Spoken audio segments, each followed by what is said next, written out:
innaka la tusmi'us summa. Kau tidak bisa membuat orang mati bisa mendengar. Yang mati yang mana? Bukan mati yang di kuburan itu. Yang di kuburan itu bisa mendengar apa tidak Bapak Ibu? Bisa. Kalau orang mati di kuburan tak bisa mendengar, untuk apa kita diajarkan ucapan salam lewat di kubur? Lewat di kubur itu mengucapkan salam. Assalamualaikum ya ala diyar minal mu'minin wa inna insyaallah bikum lahiqun yarhamullahul mustaqimin wal mustakhirin. Lewat kubur mengucapkan salam itu menunjukkan orang yang dikubur bisa mendengar. Mana dalilnya hadis orang dikubur bisa mendengar? Orang dimasukkan ke liang lahat, dia mendengar suara gesekan sandal orang yang meninggalkannya. Kalau kita tinggalkan kubur itu, pulang kita ke rumah, anak menantu sahabat kerabat tetangga yang pulang ke rumah mengantar jenazah, jenazah itu mendengar suara gesekan sendalnya, kresek kresek kresek. Bayangkan kita di kamar sendirian, gelap, mati lampu, kita dengar suara gesekan sendal orang jauh meninggalkan kita. Begitulah sunyinya di liang lahat. Siapa yang menemani kita di alam kubur? Satu cuman, wa amaluhu. Sedekah, baca Quran, zikir, sholat berjamaah, berbentuk wujud makhluk yang akan menemani kita di liang lahat, liang kubur. Apa kata dia? Aku adalah amalmu. Kalau amalnya baik, sholatnya khusyuk, zikirnya banyak, sholawatnya bagus, sedekahnya melimpah ruah, akulah amalmu yang baik, bentuknya pun baik. Tapi kalau dia mabuk, berzina, minum khamar, membicarakan aib orang lain, berbentuk makhluk yang jahat, yang buruk, yang jelek, yang menakutkan. Siapa engkau? Akulah perbuatanmu yang dulu. Apa kau tak ingat dengan aku? Maka semuanya akan kita jadikan sebagai sahabat. Yarji'usnani, yang menemani orang sampai ke liang lahat ada 3. Yarji'usnani, yang 2 pulang ke rumah. Yang pulang ke rumah ahluhu, keluarganya. Kalau suami meninggal, istrinya ikut mengantar. Kalau suami ibu meninggal, ibu ikut apa tidak mengantar? Ikut kata dia. Mau masuk ke dalam? Enggak. Hah? Dengar tuh Pak? Tidak kata. Jadi kalau ada ibu-ibu yang menangis di liang lahat, di liang kubur, pernah mungkin Bapak Ibu melihat orang mengantar jenazah, lalu kemudian istrinya menangis, udah. Banyak orang melarang, banyak buya-buya, ustaz-ustaz melarang. Jangan. Istrinya mau masuk ke dalam, jangan. Kalau saya enggak, saya biarkan aja. Tak akan masuk, dia cuma bersandiwara aja. Tidak ada orang mau ikut orang mati. Yang mau ikut cuma satu. Wa amaluhu amal. Sempat-sempatkanlah melangkahkan kaki ke masjid, sempat-sempatkanlah menyapu mengusap kepala anak yatim, sempat-sempatkanlah berzakat, berinfak, bersedekah, sempat-sempatkanlah mewakafkan tanah untuk rumah Quran, sempat-sempatkanlah menolong anak yatim fakir miskin. Karena sampai masanya nanti kita mau tapi tak sempat. Sekarang masanya sempat tapi tak mau. Sampai masanya nanti mau tapi tak sempat. Suara azan sayup-sayup masuk ke telinga di ruang ICU rumah sakit umum. Hayya 'alas shalah.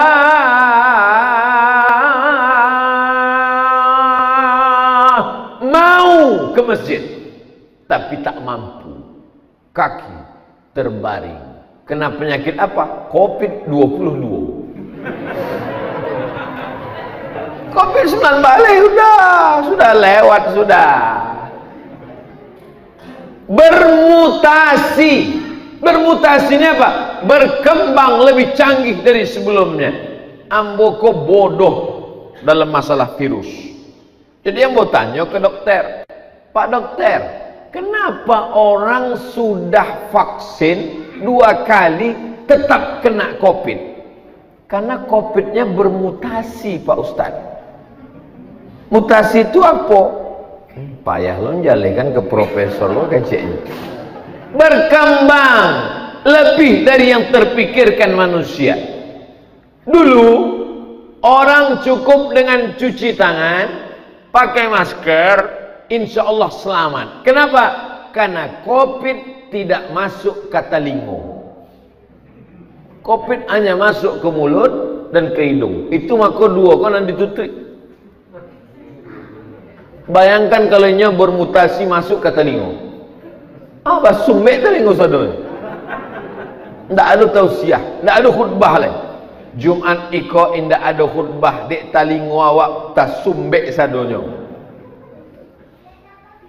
Ternyata air liur yang keluar dari mulut orang terkena COVID lalu kemudian bisa bertahan selama 20 menit dia di udara. Mutasi terakhir, bisa dia bertahan di udara selama 20 menit mencari mana mulut yang terbuka. Nampaknya Amazonnya ke dalam tanpa harus berbicara, walaupun orangnya bicara sudah pergi. Makanya sesudah hamba pai beko asemprot leko. Jadi jangan kini sakit hati ambo. Bapak Ibu yang dimuliakan Allah Subhanahu wa taala. Artinya apa? Selalu ada berkembang terus. Virus berkembang. Tapi kenapa hati kita tidak berkembang? Tidak semakin kuat, melemah karena dua sebab. Yang pertama, godaan setan. Yang kedua, sifat hawa nafsu. Sifat hawa nafsu itu dari dalam diri sendiri. Tapi sifat hawa nafsu dengan godaan setan seperti api di lalang yang kering. Ada lalang kering bekas memanen padi lalu bertumpuk jerami, tidak akan mungkin terbakar kalau tidak ada api. Tapi kalau ada api di dalam, setan datang mengipasnya. Bolak-balik setan itu mengipas setengah mati. Kalau tidak ada bibit api, tidak akan terbakar. Jadi kalau hitung salah, yang salah itu setan atau diri kita? Diri kita dulu. Jadi setan tidak terlalu salah. Jadi kita kalau terlalu banyak menyalahkan setan, sikit-sikit salah setan, sikit-sikit salah setan, nanti muncul namanya Komisi Perlindungan Setan. Saking terlalu seringnya setan disalahkan. Suaminya selingkuh, setan dia salah. Kalau bolehlah setan itu berbicara di halayak umum, kecil setan. Ampun tidak salah, suami angkunan gatal kecil. Bapak Ibu yang dimuliakan Allah Subhanahu wa taala, setan hanya bisa menggoda manusia. Ibarat api yang sudah mulai ada nyalanya, setan hanya meniup-niup, mengembus-embus, mengipas-ngipas, membesarkan. Makanya ketika ada bibit api, cepat-cepat dipadamkan dengan istighfar. Begitu teringat macam-macam. Astagfirullah. Pernah tak Bapak Ibu berjumpa orang tiba-tiba tak ada angin, tak ada hujan, tiba-tiba tengok apa? Tengok pacar lama. Istighfar. Walladzina idza fa'alu fahishatan, kalau terlintas dalam hatinya dosa, maksiat, langsung dia fastaghfirullah, mengucapkan istighfar. Sependek-pendek astaghfirullah, agak panjang astaghfirullahalazim, lebih panjang astaghfirullahalazim alladzi la ilaha illa huwal hayyul qayyum wa atubu ilaih. Paling panjang Allahumma anta rabbi la ilaha illa anta khalaqtani wa ana abduka wa ana ala ahdika wa ahdika masata'tu a'udzubika min syarri ma sana'tu abu laka bi ni'matika alayya wa abu bi dhanbi faghfir li fa innahu la yaghfiru dhunuba illa anta. Namanya sayyidul istighfar, induk dari segala istighfar. Dibaca pagi, dijaga Allah sampai sore. Dibaca sore, dijaga Allah sampai malam. Dibaca tengah malam, dijaga Allah sampai subuh. Amalan-amalan ini adalah hisnul hasin, benteng. Kalau kita punya kerajaan Pagaruyung, dibangun benteng untuk menjaga jangan sampai musuh datang. Benteng kita adalah zikir. Itulah maka subhanallah zikir, alhamdulillah zikir, Allahu akbar zikir, istighfar zikir, sholawat zikir. Tapi zikir yang paling afdal adalah afdalu zikri fa'lam annahu la ilaha. Ada saatnya zikir pelan dalam hati, ada saatnya zikir kuat. Kapan zikir kuat? Tengok situasi. Idza quri'al Qur'an, kalau ada orang baca Quran, fastami'u lahu, dengarkan baik-baik, wa ansitu, diam, la'allakum turhamun. Acara menyambut bulan suci Ramadan, pembacaan kitab suci Al-Quran yang akan dibacakan oleh qori Kota Padang, juara musabaqah tilawatil Quran. A'udzubillahi minasyaitonir rajim. Bismillahirrahmanirrahim. Tiba-tiba ada orang disuruh la ilaha illallah. Orang baca Quran dengarlah baik-baik. Tapi ada masanya orang berzikir kuat. Kapan berzikir kuat? Membacakan zikir ruqyah. Orang yang kerasukan setan, diganggu jin, membacakan zikir untuk orang yang diganggu jin, tak bisa pelan-pelan, tak bisa. Allahu la ilaha illa huwal hayyul qayyum, mesti kuat. Allahu la ilaha illa huwal hayyul qayyum, kuat. Karena kalau pelan, kata setannya, kok pelan kali, kok belum makannya. Makanya azan itu dicari orang yang suaranya paling kuat, paling melengking, dalam rangka menyambut 1 Muharram. Jangan cuma ceramah, jangan cuma tausiah, adakan lomba azan.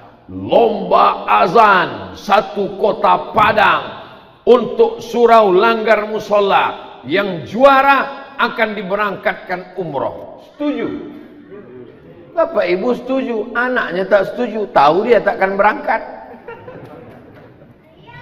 Allahu Akbar, Allahu Akbar. Suara yang paling melengking, suara anak muda. Insya Allah pejabat-pejabat kalau pensiun, kalau meninggal, ada penggantinya. Kepala dinas, kepala badan, kepala kantor, belum sampai masanya, ada penggantinya. Tapi muazzin, imam, khotib, Bilal, berapa banyak jenazah tak dimandikan. Begitu dibuka masih pakai kaos oblong. Kenapa? Karena yang memandikan tak sanggup, saking banyaknya orang mati meninggal dunia. Ini kejadian yang saya ceritakan ini fakta atau fiktif? Fakta, hak atau hoax? Hak, kebenaran, nyata. Bapak ibu yang dimuliakan Allah Subhanahu wa ta'ala, di mana kita bangun generasi ini? Di masjid.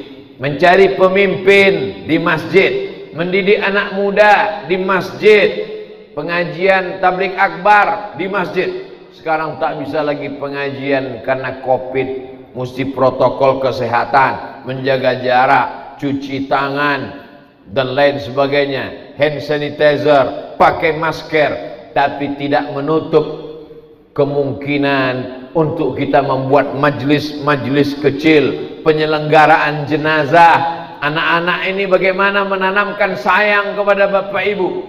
Anak-anak ini kalau tidak diajarkan tentang mati, mereka tidak sayang kepada ibu. Dianggapnya ibu ini akan hidup terus, dianggapnya bapak tak pernah mati. Padahal sampai masanya malaikat maut datang mencabut nyawa. Tak mempan kalau cuma nasihat. Kau baik-baik belajar nak, nanti mak mati, biar aja. Kau mesti baik-baik, nanti ayah kau mati, kau jadi anak yatim. Nggak apa-apa kata dia. Tapi dengan mengajarkan penyelenggaraan jenazah, bapak-bapak, ibu-ibu yang punya anak di lingkungan musola kita, Mari kita bawa anak-anak kita ke musola. Hari Ahad pagi libur sekolah, maka kita bawa untuk apa? Penyelenggaraan jenazah. Diajarkan dia bagaimana mulai talqin orang yang mau mati sakaratul maut. Bisikkan ke telinga sebelah kanan, la ilaha illallah. Jangan sampai kita mau mati dihidupkannya TikTok. Jangan sampai kita mau mati diputarkannya lagu dangdut. Makku dulu kalau mau masak lagu dangdut kesukaan dia, ini mau sakaratul maut, dengarlah mak. Apa yang selalu dia dengar, apa yang selalu dia tengok, itulah yang akan dia berikan kepada kita di saat akhir kita mau menutup mata, saat nyawa kita keluar mau menghadap Allah Subhanahu wa taala. Di mana kita didik ini? Di dalam masjid. Jadi masjid bukan sekedar tempat ibadah, ritual, sholat semata. Pendidikan. Hari ini sekolah tak sanggup buka. Berapa banyak orang tua yang sudah meminta-minta, tak tahan, ingin anak-anak offline tatap muka. Tapi karena menjaga, apalagi sudah level 4, protokol kesehatannya mesti ketat, tak berani kepala sekolah, tak berani kepala dinas. Maka pendidikan non formal menjaga anak-anak, masjid menjadi tempat